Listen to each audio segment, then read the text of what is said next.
Met name in het boetengebied van Friesland binnen er een soort mensen die het van de satelliet gebruik maken. Al met al gaat het om zo'n 34.000 mensen. En nog lang dat elke jaar had ze een nieuwe ontvanger.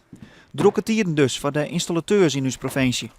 We zullen de oude weken hakken, nou ja, 40 oude weken hakkeldingen. En voor deze week ga ik nog een dikke 50 in het boek staan. Dus ik kom hier voorlopig nog net even filmen. Vanmorgen gaat het signaal van Omroep Friesland bij de oude kastjes op zwart. Waar dus ik morgen uit Frieske Nijsien wil, maar tot de boeze van zijn nieuwe ontvanger. De meeste mensen hadden het graag verroer. Ja, nou wij zagen het in het beeld. En toen dachten we van nou, dan ben we ook aan de beurt. We hebben een oud kastje. En ja, we willen heel graag Omroep Friesland zien. En dat willen we blijven zien. Maar we naar kastje.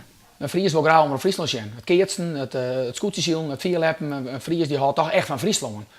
Meer als, dat is ik bewezen, meer als in andere provincies houdt een Fries van zijn eigen omroep. Dus ja, vandaar dat deze mensen alle deze investering doen. Het oerskekelen op een mooi signaal is voor de omroep net te voorkomen. Het oude MPEG-2-signaal verdwijnt en elke stuurder gaat naar MPEG-4. Een signaal dat klaar is voor HD-uitstuurings. Dat is een investering voor de mensen thuis. Maar de omroep verwacht het net tot het joggerskastje zal.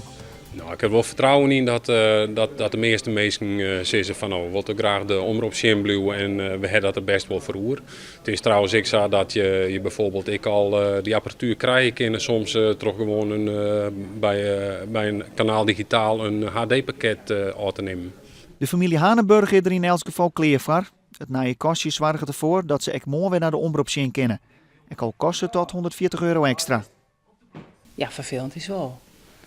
Maar ja, we hebben daar net een keuze in. We kunnen net zeggen van dat we net een kastje en net Omroep Friesland. Dus voor ons net een keus.